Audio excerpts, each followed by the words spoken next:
Jail भरो तहरीक रावलपिंडी में तहरीक के तहत गिरफ्तारियां देने का अमल शुरू हो गया। साबिक सूबाई वजीर फयाजुल हसन चौहान ने गिरफ्तारी दे दी। गिरफ्तारी के वक्त उनका कहना था कि मैंने फैमिली को मना कर दिया, मेरी गिरफ्तारी के बाद जमानत की दरख्वास्त ना करें। इमरान खान के लिए जान भी हाजिर है। मैंने इमरान खान से वादा किया था कि सबसे पहली गिरफ्तारी मैं दूंगा। मैं इमरान खान से वादा पूरा कर दिया। फयाजुल हसन चौहान विक्ट्री का निशान बनाकर कारकुनान के जज्बात गरमाते रहे।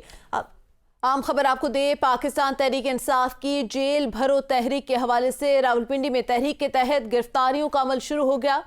साबिक सूबाई वजीर फयाजुल हसन चौहान ने गिरफ्तारी दे दी। गिरफ्तारी के वक्त उनका कहना था, मैंने फैमिली को मना कर दिया, मेरी गिरफ्तारी के बाद जमानत की दरख्वास्त ना करें। इमरान खान के लिए जान भी हाजिर है। मैंने इमरान खान से वादा किया था, सबसे पहले गिरफ्तारी मैं दूंगा। मैं इमरान खान से वादा पूरा कर दिया। फयाजुल हसन चौहान विक्ट्री का निशान बनाकर कारकुनान के जज्बात भी गरमाते रहे। अपडेट करें आपको, पाकिस्तान तहरीक इंसाफ की जेल भरो तहरीक का आगाज पिंडी से भी हो गया है। रावलपिंडी में तहरीक इंसाफ के रहनुमाओं ने गिरफ्तारियां पेश करना शुरू कर दी हैं। रावलपिंडी में तहरीक के तहत गिरफ्तारियां देने का अमल शुरू हो गया है। साबिक सूबाई वजीर फयाजुल हसन चौहान ने गिरफ्तारी दे दी है। गिरफ्तारी के वक्त उनका कहना था कि मैंने फैमिली को मना कर दिया है, मेरी गिरफ्तारी के बाद जमानत की दरख्वास्त ना करे।